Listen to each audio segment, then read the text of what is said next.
Nothing. Halloween Town? Halloween Town High, yeah. Then crickets for like 2 years, which, you know, that's just what happens.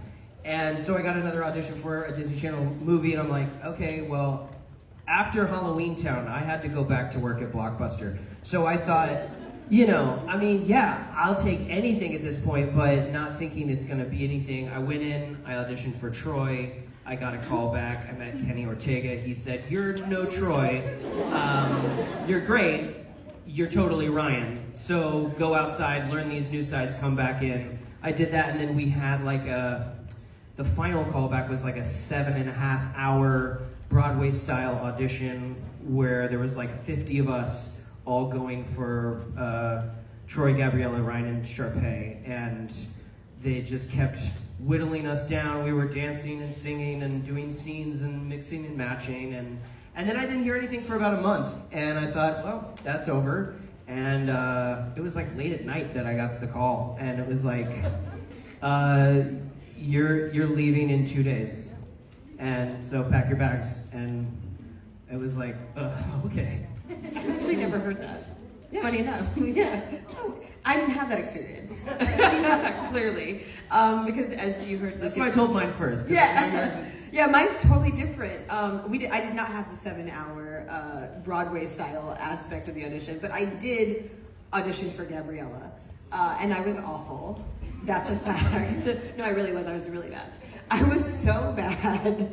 I'm not being self-deprecating. It's actually just true. I was like very, very insecure about singing, and it was just like not the thing that I wanted to do.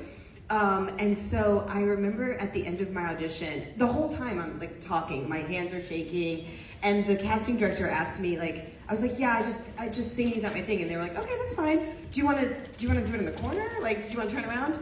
Y'all, they were kidding. I did though. Like, I turned around and I sang my little song from the corner, and it was crazy. You know? And Timeout audition. no, totally. And then right before I left, and this is just a testament to knowing like who you are and taking control over a moment. Right before I left, and I put my hand on the door, I turned around and I was like, I just have to be honest. I know that I'm a much better actress than what you saw in here today. I was extremely nervous, and I just could not leave without you knowing that I know that that wasn't the best that I could possibly do. So that's all. And I think in that moment they saw, that feels very much like another character in this movie called Taylor McKesson. To Lucas's point, I didn't hear anything for such a long time that I left town. And this is before, the internet existed, but this is before, like, we were not getting auditions on emails, okay? Like, you had to get a phone call, and you had to wait for them to, like, actually call you. They were faxing you your auditions. Like, it was an entirely different world. And so I went to Chicago to find myself again as an artist. Also, my boyfriend was there in The Lion King. That's really what was going on. And so I go to Chicago, and I told everyone, I was like, don't call me for anything. I'm going and I'm getting back to my theatrical roots.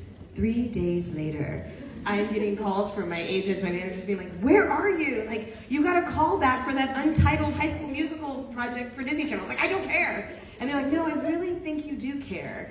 And long story short, this is just funny. So I go to the opening night of my boyfriend in The Lion King, and this is how I find out that I'm allergic to kiwi. At the after party, I had taken a kiwi off of a little thing, and I rubbed my face. This is way too old for you guys, but there's a movie called Hitch, where, do you know Hitch? Yeah. Yes, where he gets an allergy and his whole face blows up. That's what I looked like.